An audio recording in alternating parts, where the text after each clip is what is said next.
cet exposé sur le 18e et les Lumières. Je ne vous ai mis qu'un petit document qui est un texte d'un philosophe donc, du 18e que l'on connaît peu. Je vais vous parler de certains que l'on connaît moins. Là, il s'agit du baron d'Holbach, qui fait partie de ce qu'on appelle les philosophes matérialistes, avec Lamétrie notamment, Helvétius. Ce sont des noms moins connus que les encyclopédistes, ceux qu'on appelle les encyclopédistes.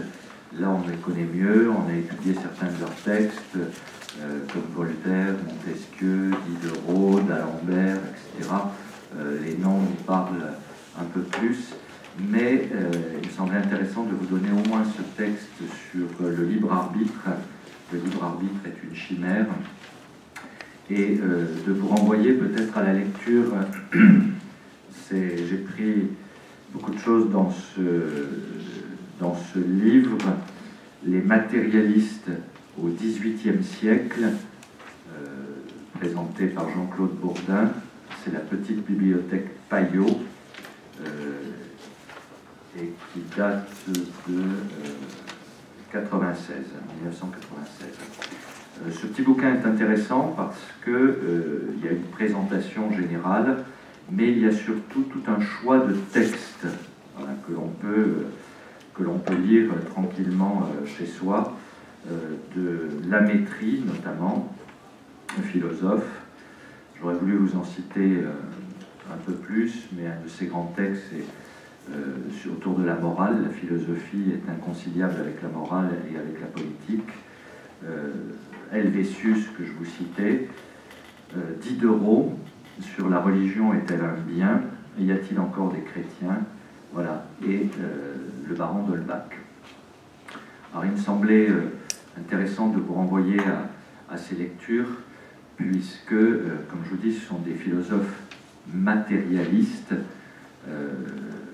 qui reprennent en fait une idée essentielle chez Aristote sur l'atome. Voilà. Et donc, il n'y a que des compositions matérielles dans le monde, ce qui fait que toute la dimension, je vais le développer, transcendante et spirituelle, disparaît à ce moment-là.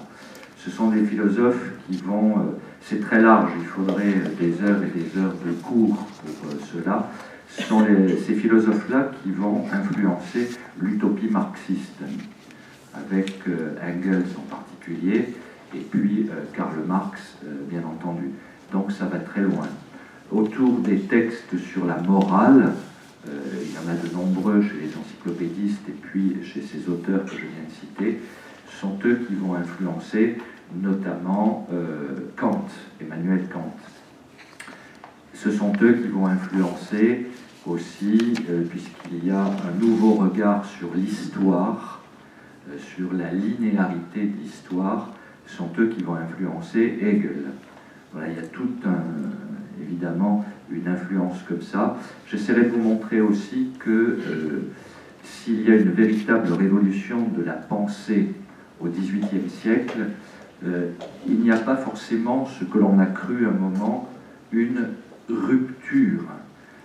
On avait bien développé l'humanisme, si vous vous en souvenez, et l'humanisme des XIVe et XVe siècles annonce la création du sujet moderne, de l'autonomie, et avec les premières utopies, chez Thomas More, chez Erasme, etc., c'est ce qui va influencer la philosophie du XVIIIe. Donc tout le haut Moyen-Âge, et également comme on redécouvre les philosophes grecs, on va redécouvrir ce que l'on, à tort, on a appelé la pensée matérialiste d'Aristote. On va redécouvrir cela. Donc il y a une relecture avec ce que la société apporte à ce moment-là. Là aussi, j'essaierai de faire le lien avec tout le renouveau de la société, tant au niveau du développement des sciences, des arts, de la culture, d'une urbanisation, ça aussi il faut en tenir compte, d'une nouvelle caste, en quelque sorte, qui va changer totalement la vision politique des sociétés. Ce sont les bourgeois, voilà, qui apparaissent et qui prennent une grosse ampleur à ce moment-là. La plupart des encyclopédistes, d'ailleurs, sont des bourgeois. Il y a tout ça qui rentre en jeu. Vous voyez ce mélange tant de récupération d'un héritage que de l'influence sur un futur de la pensée. Et là, je vous renvoie aussi à un bouquin qui est excellent pour comprendre la société contemporaine et dans la mauvaise, je dirais, la mauvaise gestion de l'héritage des Lumières. Jean-Claude Guilbault, vous le connaissez bien entendu, il est prolixe, c'est un de ses bouquins, qui s'appelle « La trahison des Lumières, enquête sur le désarroi contemporain ». C'est-à-dire, est-ce que, voilà, on va montrer que tout n'est pas mauvais, bien entendu, dans les Lumières, bien sûr, mais la postmodernité a corrompu quelque part cet héritage des Lumières, et il y a un véritable désarroi dans le monde contemporain. Beaucoup de philosophes et de sociologues s'entendent à dire que le XXIe siècle devrait produire une nouvelle révolution de la pensée et donc une nouvelle révolution de la société. Ce qui est en germe dans les matérialistes, avec des textes célèbres comme L'homme-machine, par exemple, d'Helvétius, je crois, si je ne me trompe pas, ou d'Holbach d'Helvétius, c'est cet héritage que l'on appelle je suis fatigué aujourd'hui, le transhumanisme. Vous voyez, avec tous les changements que cela peut amener. Donc, vous voyez ce fil-là de la pensée. Alors, on va essayer de rentrer un petit peu, j'aurai quelques points comme cela. D'abord, je vous cite la première page de ce livre, de la présentation générale. Alors, il est dit ceci: en août 1770, l'Assemblée du clergé de France, qui siège depuis le 14 mars, décide de mettre à son ordre du jour la question du déferlement sur la France d'écrits anti-religieux. Parmi ceux-ci, l'évêque de Toulouse, Loménie de Brienne, alors là, si le père Gazaniga était là, il pourrait vous en parler, je pense. Loménie de Brienne, je pense que ce n'est pas un inconnu pour lui. L'archevêque de Toulouse, donc, qui présente le système de la nature, et il en dit ceci: cet écrit funeste dans lequel le pur athéisme vient d'être enseigné avec une audace que Hobbes, Vanini et Spinoza n'ont jamais osé se permettre. Ce qu'on appelle le réquisitoire de Séguier. Le 18 août, devant les chambres du Parlement, le chancelier Séguier, donc, lit son réquisitoire qui condamne 7 brochures et livres à être brûlés. Et voilà une partie de ce réquisitoire. Il s'est élevé au milieu de nous une secte impie et audacieuse. Elle a décoré sa fausse sagesse du nom de philosophie. Sous ce titre imposant, elle a prétendu posséder toutes les connaissances. Ses partisans se sont élevés en précepteurs du genre humain. Liberté de penser, voilà leur cri.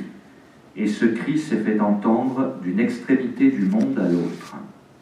D'une main, retenez bien cette phrase, d'une main, ils ont tenté d'ébranler le trône, on est en 1770, de l'autre, ils ont voulu renverser les autels. Tout est là.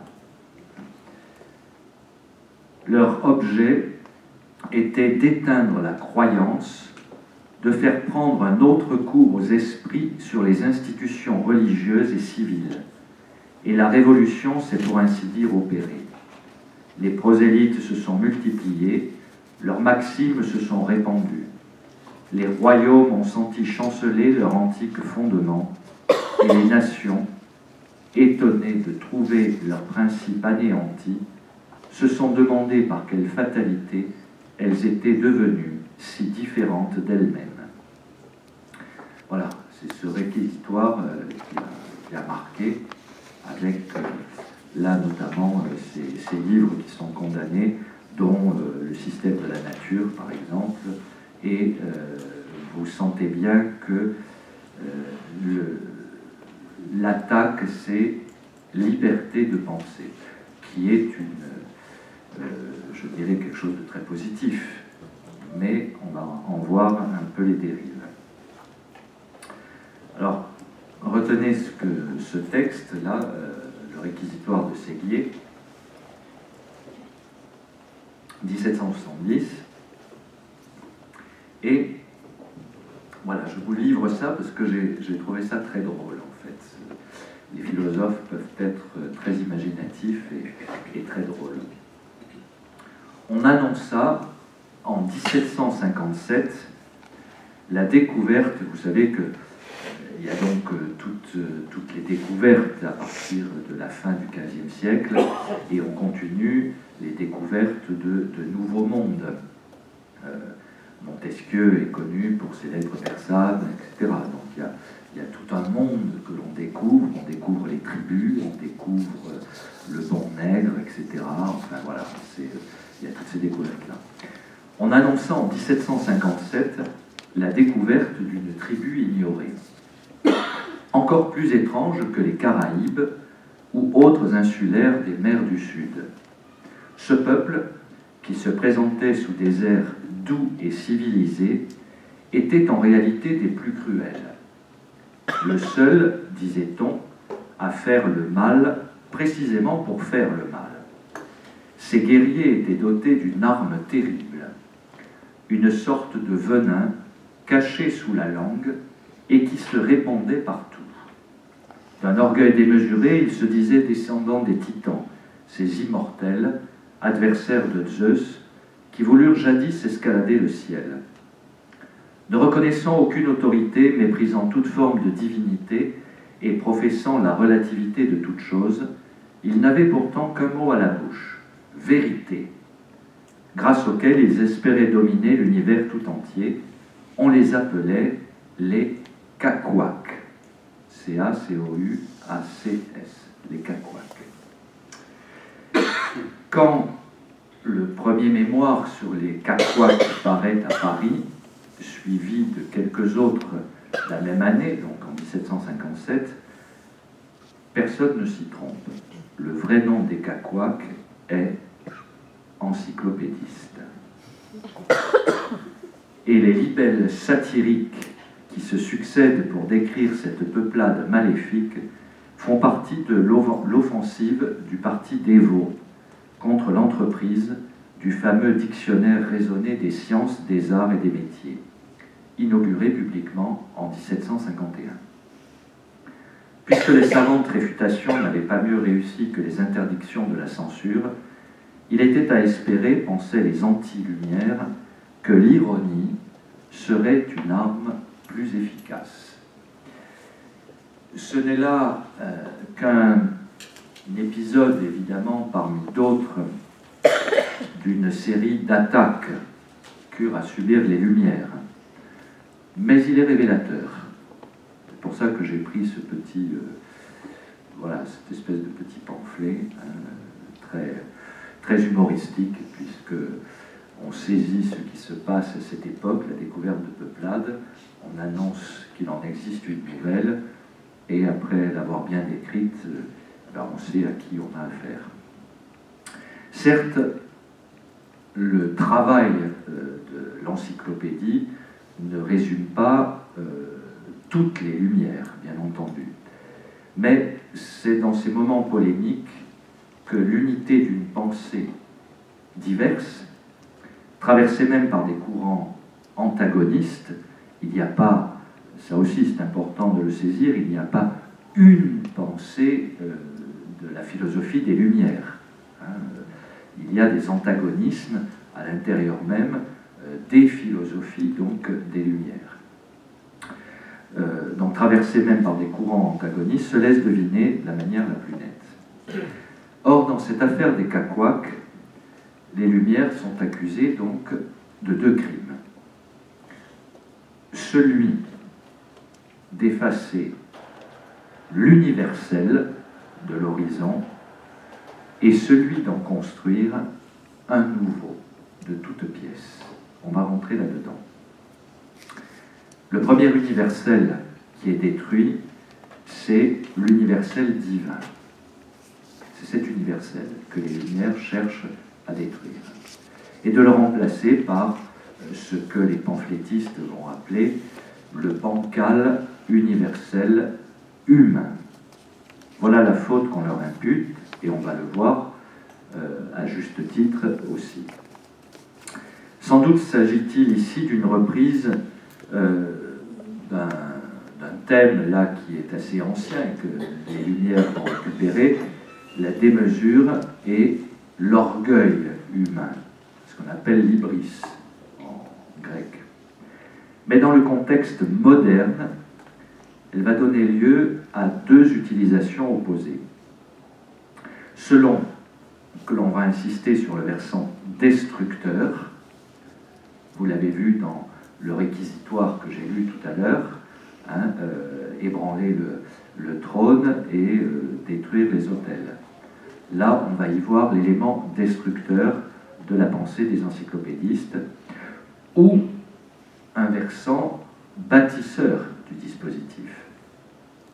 On pourra tour à tour, alors, ou au choix, reprocher à la pensée éclairée de produire soit le relativisme, et là vous sentez bien que nous sommes, et la période postmoderne est là pleinement héritière de ce relativisme mis en route, en particulier au moment des Lumières.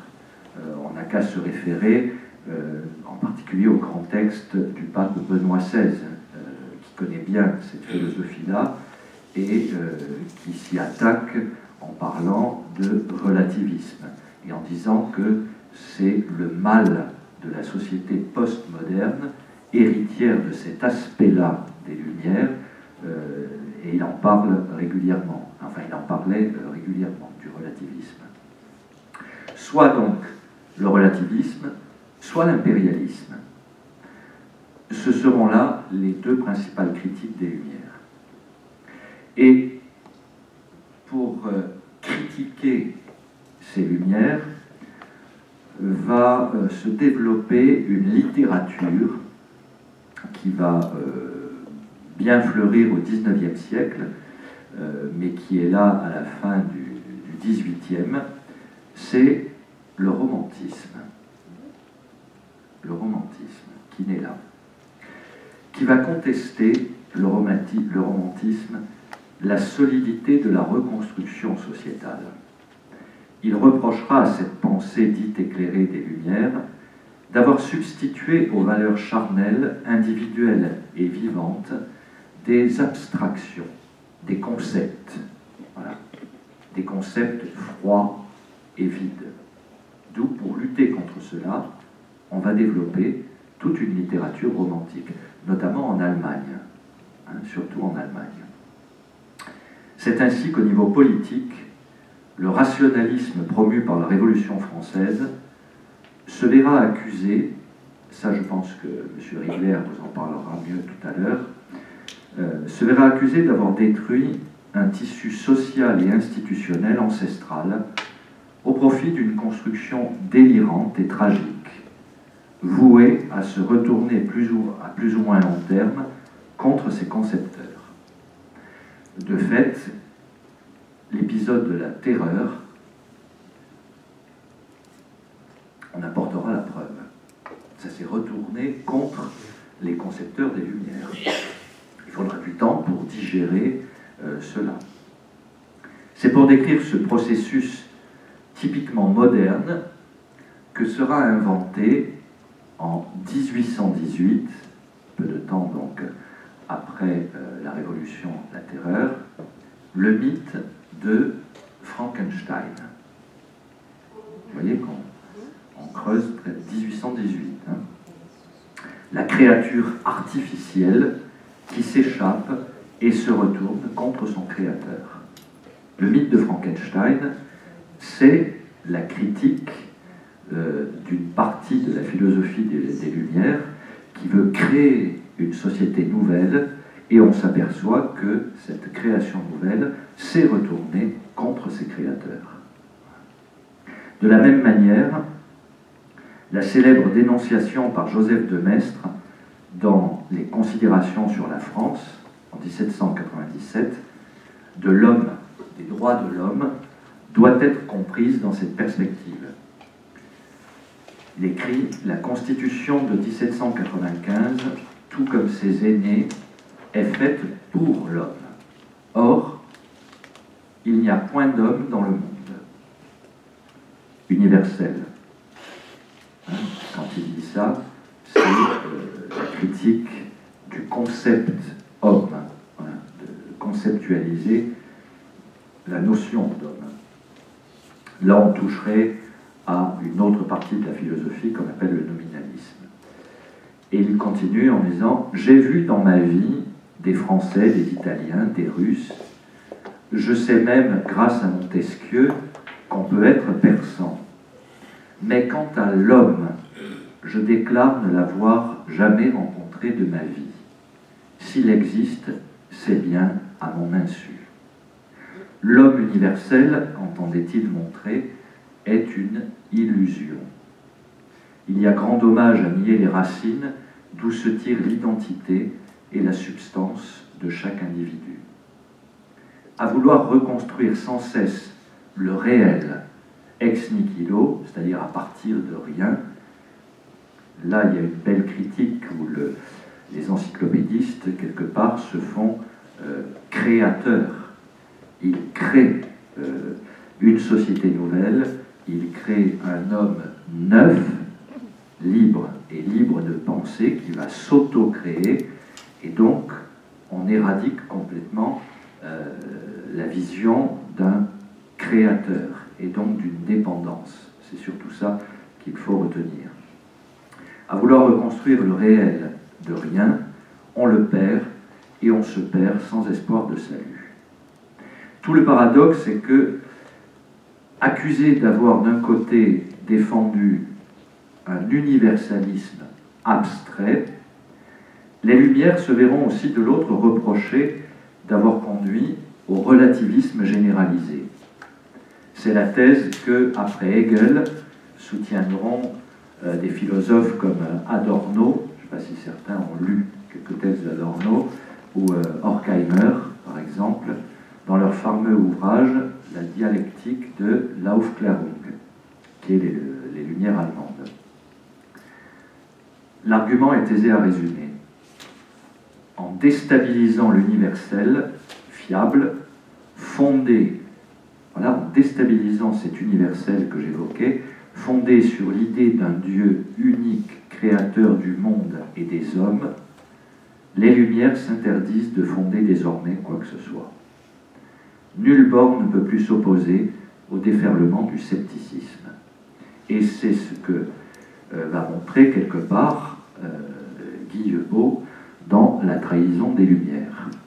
Un monde qui est entré dans le scepticisme et donc dans le désarroi.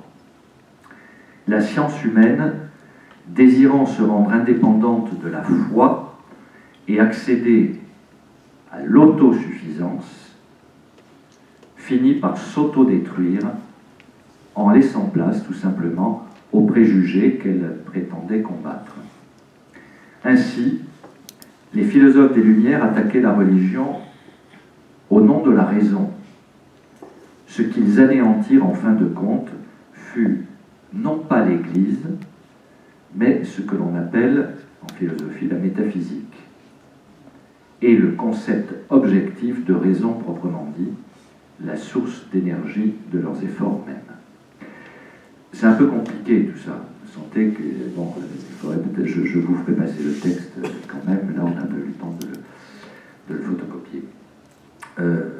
Là aussi il y a des répercussions, c'est-à-dire le fait, la métaphysique, c'est ce qu'une chose est en soi. On est en train d'éradiquer cela pour aller vers le principe du réel.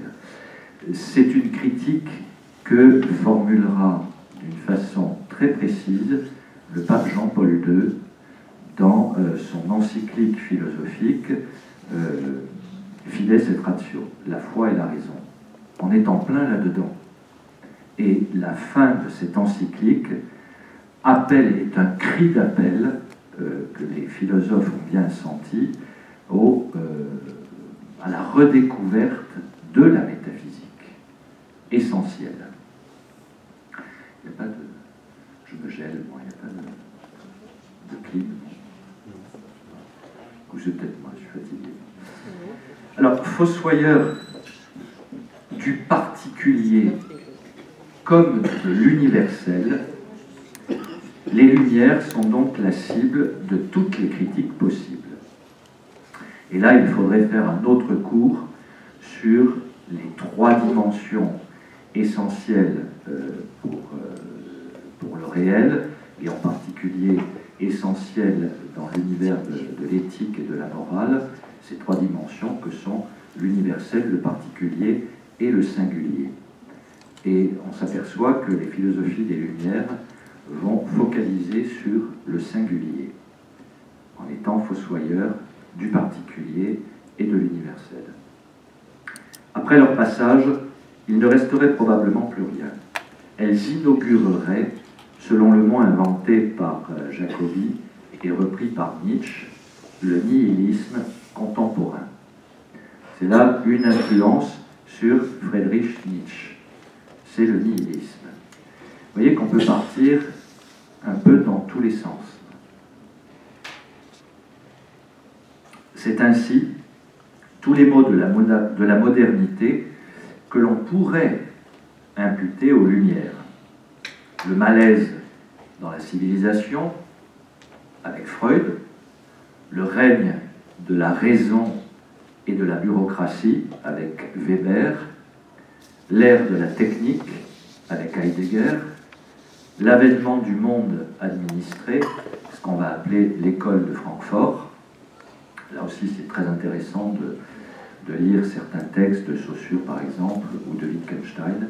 Là, on pourrait refaire, il faudrait refaire toute la philo, quoi, bien sûr.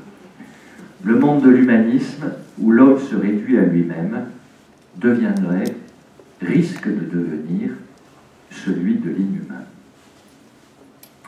Lecture puissante dans ce commentaire là, que j'ai pris, mais c'est aussi, vous le sentez bien, une lecture quelque peu injuste aussi, puisqu'à l'évidence, elle nie dans sa radicalité tout ce qu'elle doit au mouvement qu'elle dénonce, en particulier la critique.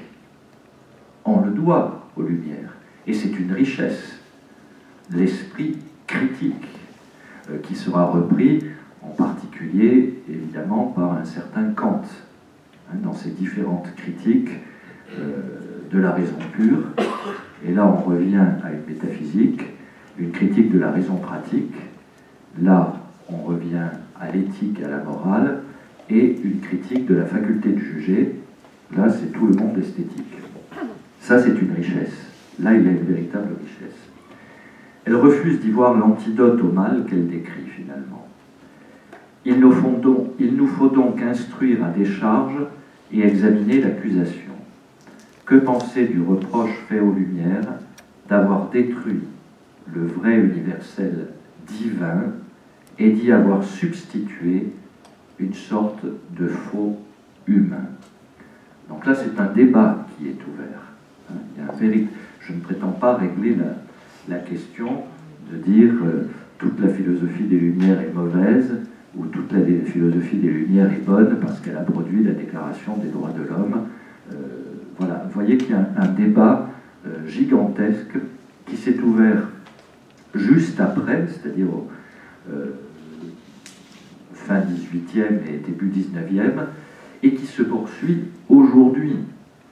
C'est-à-dire que l'on fait, les philosophes et les sociologues aujourd'hui refont quelque part ce procès des Lumières, en disant, voilà, là c'est bon, et là, voilà les risques qu'il y a eu. Et c'est toute la philosophie contemporaine, héritière, finalement, qui entre dans ce procès des Lumières. Alors j'ai un autre sujet qui me semblait intéressant. Autour, vous voyez que les philosophes des Lumières se sont attaqués à pas mal de sujets, autour de ce qu'on appelle la critique du péché originel. Ça peut nous intéresser. Le coup de grâce sera donné par les Lumières. Non que les Lumières se définissent essentiellement contre la religion. Là aussi, il faut arrêter ce préjugé. Il faut aller beaucoup plus loin dans l'étude de différents textes et à tous les niveaux, comme je vous l'ai dit, de la science, des arts, de la religion, de la société, de l'urbanisation, etc. À l'athéisme d'un Diderot, il faut opposer une forme de déisme de Voltaire. Voltaire n'est pas athée. Il n'est pas athée. Il est déiste. Donc, il ne détruit pas, il n'éradique pas complètement l'ordre religieux. Ou le piétisme de Rousseau. Et toute la tentative ensuite de la philosophie allemande, de la Aufklärung, de réconcilier raison et révélation, foi et raison. Vous voyez qu'il a fallu du temps, parce que, je fais une parenthèse, mais finalement tout le 19e a vécu aussi cette utopie marxiste. Et tout le début du XXe siècle en a vu les dégâts, avec également le nihilisme de Nietzsche, que l'on va retrouver dans l'autre horreur de notre temps, avec Hitler. On a été préoccupé par cela, et à juste titre. L'Église a surtout travaillé au niveau de la doctrine sociale à ce moment-là. C'est la fin du 19e, et c'est la grande encyclique que l'on verra une prochaine fois de Léon XIII, Rerum Novarum. On redécouvre dans la deuxième moitié du XXe siècle et au début de ce XXIe siècle, vraiment, je pourrais dire, l'héritage des Lumières. On redécouvre cet héritage et on tente, vous voyez bien tous les écrits des différentes conférences épiscopales, et en particulier de nos derniers pontifes, Jean-Paul II, Benoît XVI et François, sur la réconciliation nécessaire et vitale de la foi et de la raison. Énormément de textes. On redécouvre ça et on dit il y a là une urgence. Ce qui caractérise ces philosophies en propre, comme le remarque un certain Cassirer, c'est la critique du dogme du péché originel. L'idée de péché originel, écrit Cassirer, est en effet la cible commune qui unit dans leur lutte les diverses tendances de la pensée des Lumières. Hume, philosophe anglais, David Hume, lutte aux côtés du déisme anglais. Rousseau lutte aux côtés de Voltaire. Il semble que pour un temps, afin d'abattre cet ennemi commun, il ne reste rien des différences et des divergences. On va lutter contre l'augustinisme, évidemment, puisque Augustin, Saint Augustin, est celui qui a présenté et développé donc la doctrine du péché originel. L'augustinisme, c'est-à-dire la doctrine de la, on va l'appeler, la doctrine de la petitesse et de l'humiliation de l'homme vis-à-vis de Dieu. Et on veut faire place, à ce moment-là, à un humanisme plus confiant en la dignité humaine. On va lutter contre le péché originel pour montrer, au contraire, la grande dignité de la personne humaine. C'est ce dont, parmi d'autres, témoigne le texte de Kant intitulé, donc on est en 1786, conjecture sur le commencement de l'histoire humaine. Il s'agit d'une réinterprétation humaniste de la Genèse, en laquelle la chute devient en fait une émancipation. La faute, un symbole de la liberté, et la fuite hors du jardin d'Éden, le signe de l'humanisation de l'humain. De cette présentation, conclut Kant après sa relecture, il résulte, ça c'est Kant, que la sortie de l'homme hors du paradis n'a été rien d'autre que le passage de l'état de primitivité d'une créature purement animale à celui d'humanité. Passage des lisières où le tenait l'instinct à la direction qu'exerce la raison. Bref, de la tutelle de la nature à l'état de liberté. Voilà cette critique du péché originel, qui en fait est vue comme une libération de l'homme. Le péché originel marque ainsi l'avènement de l'humanité et de son histoire. Voilà, là aussi vous sentez qu'il faudrait bien creuser cela. Je vais continuer quand même si le temps passe. Notre article intéressant, au XVIIe siècle, au XVIIe siècle, pardon, on assiste déjà à divers bouleversements dans le monde de la pensée. On remet en question, comme je l'ai dit, les autorités du passé ainsi que la tradition. Dans ce contexte, les croyances religieuses et les superstitions prennent une nouvelle dimension. Désormais, et vous verrez qu'un peu plus tard, quand on traitera de la laïcité est héritière de cette idée-là. Les croyances religieuses, la foi et les superstitions ne concernent plus que la vie personnelle. C'est là où je parlais tout à l'heure du singulier. Voilà. Dans la critique de l'universel et du particulier. Là, on est dans le singulier. Ça ne concerne que la vie personnelle. En conséquence, donc, les dogmes de la foi n'ont plus à intervenir dans le cadre du développement de la pensée. Voilà. Cette révolution est le fruit d'un lent et long processus qui s'amorce déjà dès la fin du Moyen-Âge et qui va s'accélérer et se préciser à la Renaissance. On l'avait vu avec l'humanisme. Il conduit certains penseurs modernes à s'opposer à ceux qui veulent rester fidèles aux idéaux du passé. La religion est le principal obstacle au progrès des Lumières et au bonheur des hommes. Les progrès technologiques qui vont caractériser aussi cette naissance de la pensée et donc la naissance de la modernité vont également transformer, si l'on veut transformer l'homme, c'est parce qu'on s'aperçoit qu'il y a des transformations du contexte, c'est-à-dire de la vie économique, de la vie sociale et de la vie politique. Et une nouvelle économie, là aussi, se développe. Si je dis ça, c'est parce qu'il y a un mot qui revient et qui va influencer Luther, par exemple, et ensuite tous les penseurs protestants, c'est le terme d'efficacité. On doit être dans l'efficacité. Et c'est là que naît aussi la notion de progrès. Voilà, dont va se saisir un certain Karl Marx, notamment dans ses manuscrits de 1844, et puis dans le manifeste du Parti communiste. C'est le progrès.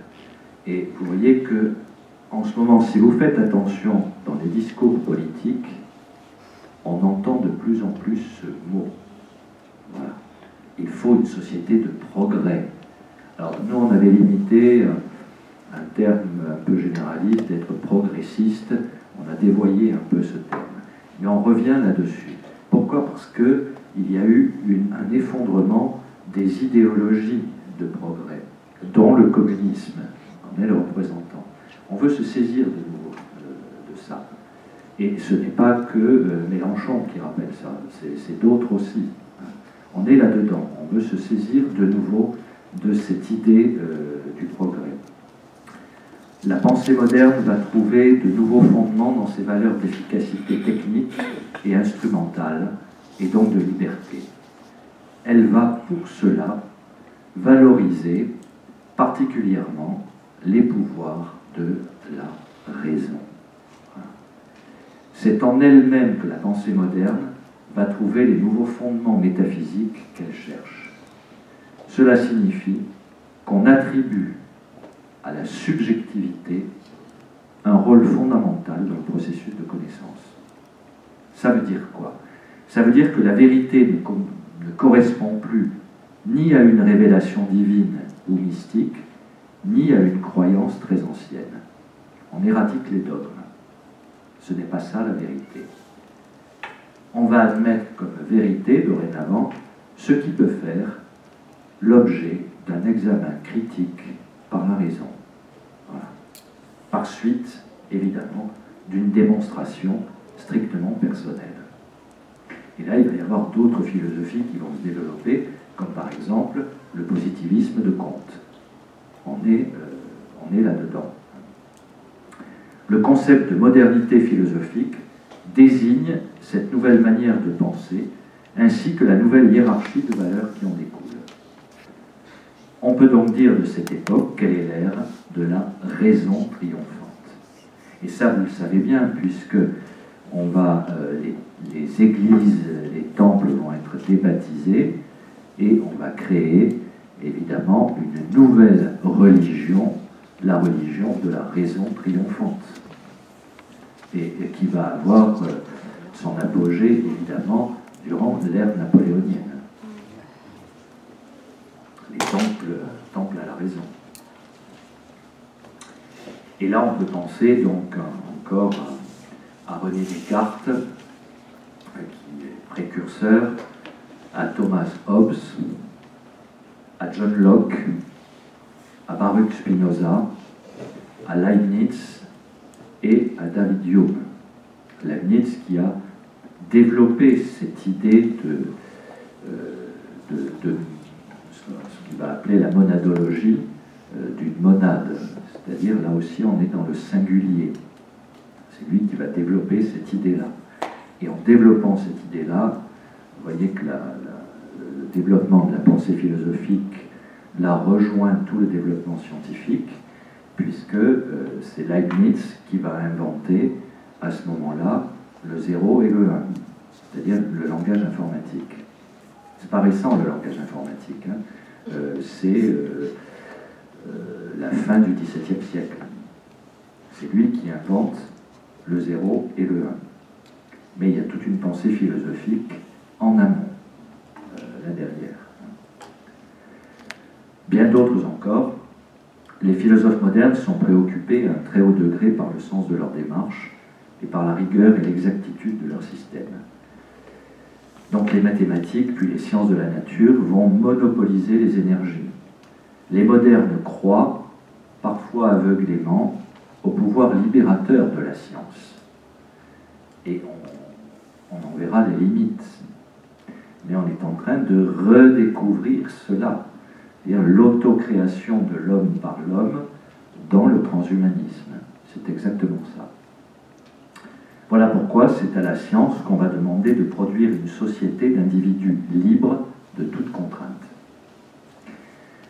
Parce qu'ils ne tiennent plus compte de la révélation, de la foi et de la croyance comme un des critères de vérité, les penseurs modernes ne considèrent plus l'univers comme un monde rempli de mystères insondables. Concrètement, la pensée moderne n'accepte que les explications qui sont rationnelles. Voyez où s'enracine ce que l'on appelle la crise de la foi. Elle est enracinée là. On ne peut plus accepter une révélation.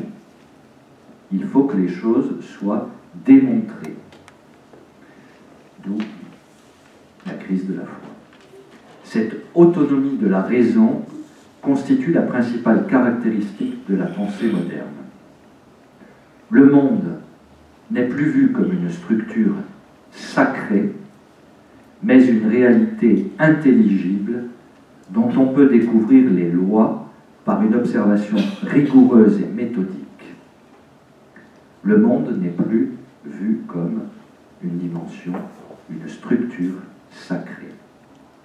Ce qui impliquera plus tard de créer des structures sacrées. L'homme qui est, c'est une autre thèse et que je défendrai volontiers, l'humain est fondamentalement, ontologiquement, métaphysiquement religieux. Donc, si quelque part on détruit cette dimension, il va faire en sorte de la reconstruire ailleurs.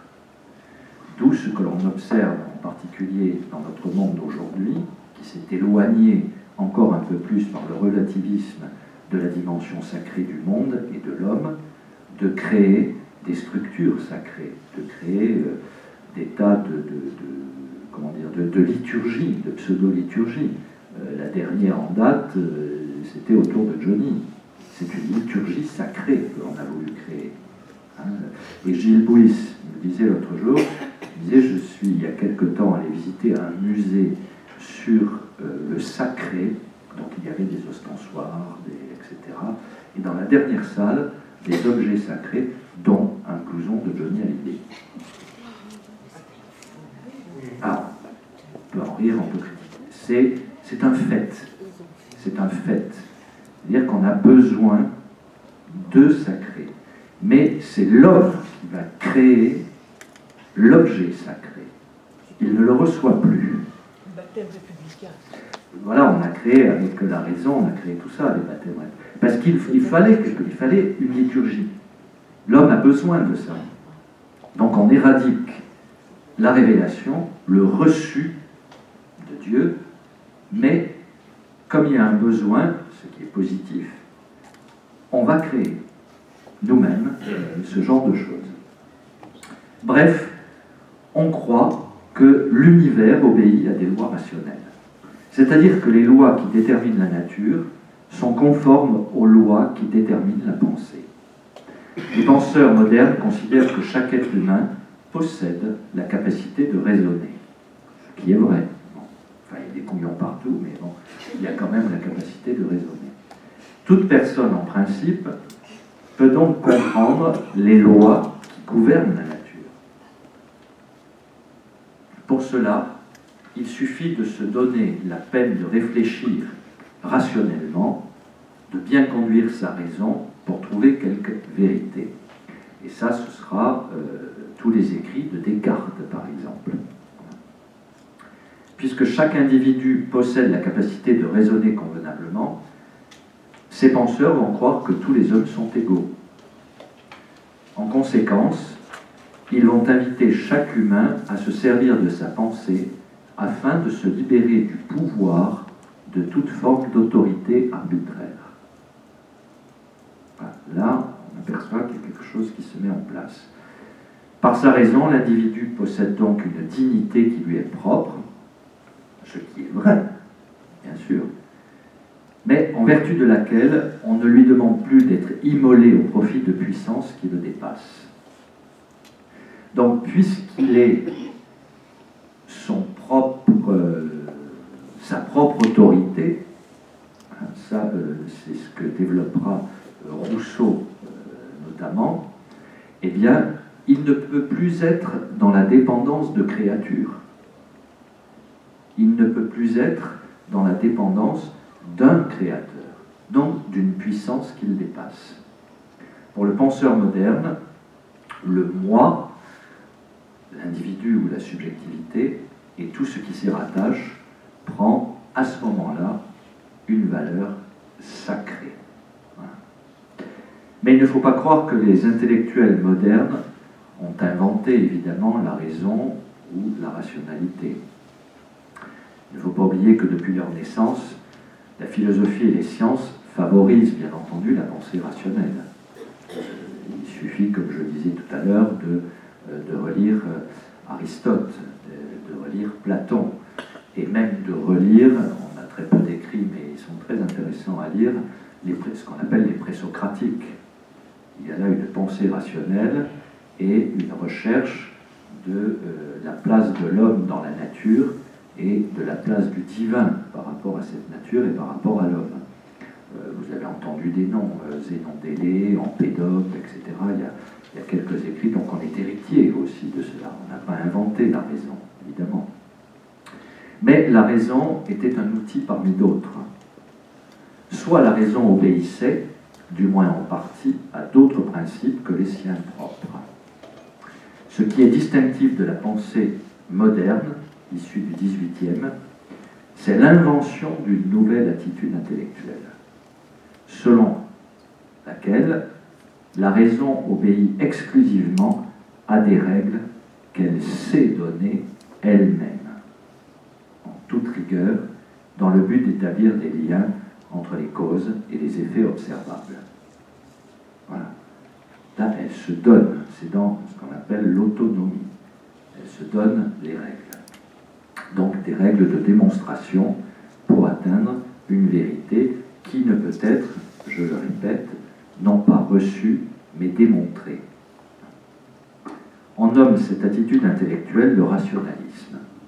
Et il va susciter un grand enthousiasme pour toute une catégorie de penseurs. Le rationalisme conduit le penseur à chercher des certitudes qui peuvent être expliquées rationnellement, hors de tout doute, tandis que dans les siècles passés, les penseurs cherchaient souvent, tant par l'usage de la raison que par d'autres outils, des vérités révélées de type interprétatif. Voilà, je vais passer ça et arriver un peu à une conclusion, parce que sinon, j'en aurai trop. Le trait constitutif donc de la pensée des Lumières consiste à privilégier ce qu'on choisit et ce qu'on décide soi-même, au détriment de ce qui vous est donné, voire imposé par une autorité extérieure. Cela comporte donc deux facettes, l'une, je l'ai dit, critique et l'autre constructive. Il va falloir se soustraire à toute tutelle imposée aux hommes du dehors et se laisser guider par les lois, normes, règles voulues par ceux-là même à qui elles s'adressent. On va autocréer cela. Émancipation et autonomie sont les deux temps d'un même processus, également indispensables. Et il va y avoir des crises sociétales qui vont rappeler cela, émancipation et autonomie. 68 est une de ces crises. C'est bien ça, la revendication. C'est émancipation et autonomie. Et on va rejeter toute forme d'autorité, puisque je suis ma propre loi, quelque part. Pour s'y engager, il faut disposer d'une entière liberté d'examiner, de questionner, de critiquer, de mettre en doute. Plus aucun dogme, ni institution, ne sera la référence. La tutelle sous laquelle vivaient les hommes avant les Lumières était en tout premier lieu de nature religieuse. C'est donc à la religion que vont s'adresser les critiques les plus nombreuses, visant à rendre possible la prise en main par l'humanité de son propre destin. Il s'agit pourtant d'une critique ciblée. Ce qu'on rejette, c'est la soumission de la société et de l'individu à des préceptes dont la seule légitimité vient de ce qu'une tradition les attribue aux dieux ou aux ancêtres. Ce n'est plus l'autorité du passé qui doit orienter la vie des hommes, mais leur projet d'avenir. D'où le sens de progrès. Et ce progrès, il va se construire uniquement par l'homme, pour l'homme. Rien n'est dit en revanche de l'expérience religieuse elle-même, ou de l'idée de transcendance, ou de telle doctrine morale portée par une religion particulière. La critique va porter sur la structure même de la société, non pas sur le contenu des croyances. Là, il y a quelque chose d'important. On ne va pas rejeter ce contenu. On va dire que c'est de l'ordre du personnel et du privé. Mais cela ne peut plus structurer la société, voilà, qui va s'auto-structurer. La religion sort de l'État sans pour autant quitter l'individu. Voilà. Le grand courant des Lumières va se réclamer non pas de l'athéisme, mais de la religion naturelle, du théisme, ou d'une de leurs nombreuses variantes. L'observation et la description des croyances du monde entier, à laquelle vont se livrer les hommes des Lumières, n'ont pas pour but de récuser les religions, mais de conduire à une attitude de tolérance et à la défense de la liberté de conscience. Il y a là quelque chose de... Je vais arrêter là parce que je pourrais développer les connaissances et la liberté de conscience, mais voyez que on ne détruit pas, et même les Lumières vont faire en sorte de donner, comment dire, une sorte de dictionnaire des religions du monde, disant, ben voilà, en Amérique latine, il y a tel type de religion, en Afrique, il y a tel type de religion, en Asie, il y a tel type de religion, tout ça est recevable. Mais ce sont les hommes eux-mêmes, on va développer tout un aspect psychologique, qui ont créé cela pour répondre à une peur, et à une peur sociétale. Donc on va changer la société pour diminuer cette peur-là. On ne récuse pas, on l'accepte, mais on dit qu'il faut changer la structure sociétale, ce qui évitera d'avoir ces peurs, et donc d'avoir une référence transcendante. On ne va rester que sur une référence immanente à ce moment-là. C'est recevable, d'où le traité, par exemple, sur la tolérance de Voltaire. Le traité de la tolérance de Voltaire part de ça, l'acceptation de l'ensemble des religions, et de dire la tolérance ne doit pas plus être un état passif, mais un état actif, constructeur, dans la connaissance des religions des autres, de l'état des autres, et dans l'acceptation du singulier de la personne, de façon à pouvoir construire un universel. On est dans ce bouleversement qui est là. Et on revient encore à cette idée, bien entendu, de progrès. Les nouvelles utopies vont faire florès à ce moment-là. Voltaire va reprendre le cycle des utopies avec Candide. C'est une utopie. On va reprendre ce cycle-là pour montrer la possibilité. Rousseau va évidemment entrer aussi dans ce jeu-là pour montrer la possibilité d'une société viable. Dans Les rêveries d'un promeneur solitaire, c'est un livre magnifique. Relisons-le, ce livre-là. Ce qui va permettre ça aussi, le changement de structure sociétale, c'est la constitution d'un nouvel individu par une révolution de l'éducation. Là, on est aussi, qui va influencer tout un système éducatif postérieur. Et là, il faut relire l'Émile aussi, avec la déclaration je ne sais plus le mot, savoyard, de l'abbé qui est chargé d'éducation et qui veut faire évidemment de son élève, non pas lui imposer des choses, mais lui apprendre à apprendre. C'est ça, dans l'Émile. Vous voyez, tout ce système gigantesque qui se met en place pour tenter de construire une société viable. Le seul problème, c'est qu'en créant l'individu, mais en montrant que l'individu est capable de cette pensée et qu'il est dans l'autonomie, on va déstabiliser l'esprit communautaire. la communauté ne pourra plus jouer son rôle, elle ne sera plus porteuse. Donc là, on va avoir, les communautés ne seront plus qu'une somme d'individus. D'où tous les risques et tout ce qu'on a pu voir, et tout ce qu'on voit aujourd'hui. C'est cet héritage-là, il y a toute une réflexion qu'il y a aujourd'hui. Là, on passerait à la modernité, la post-modernité, l'hypermodernité, etc. C'est cet héritage. Voilà, vous sentez bien, j'arrête là, mais que c'est immensément vaste. Ce serait génial de passer une année seulement là-dessus pour saisir les héritages, voilà, la substance de la pensée du XVIIIe et la postérité dans ces philosophies modernes, et puis évidemment le XXIe siècle qui est en plein dans cet héritage-là. Voilà.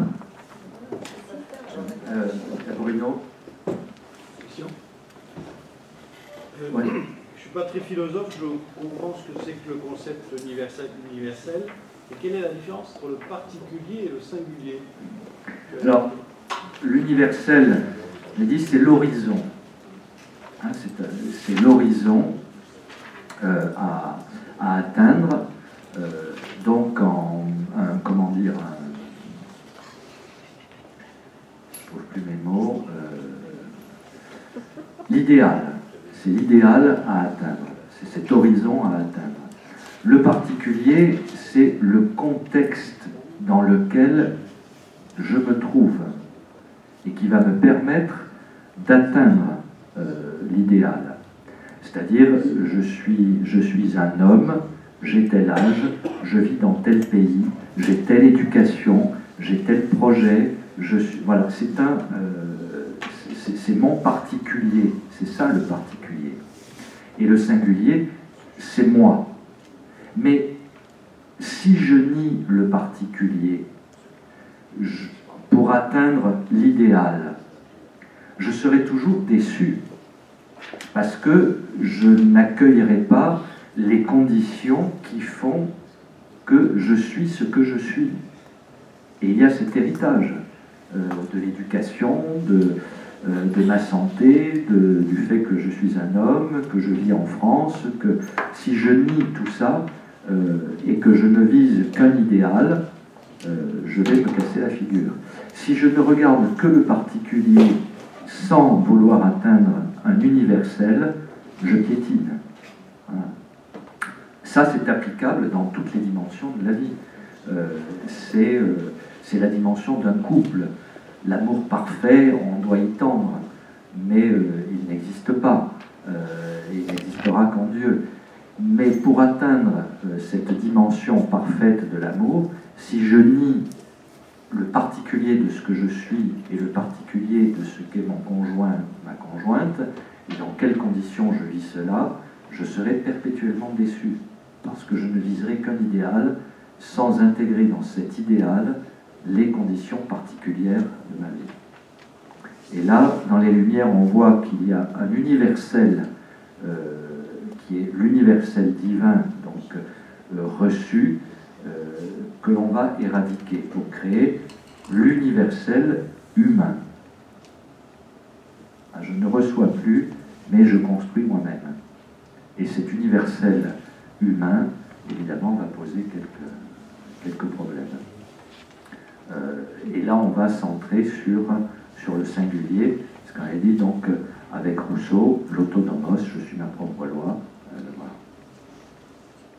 Après, on rentrerait dans d'autres débats. Nous accueillons Guillaume Rigler, voilà, qui est venu, qui se présentera lui-même tout à l'heure.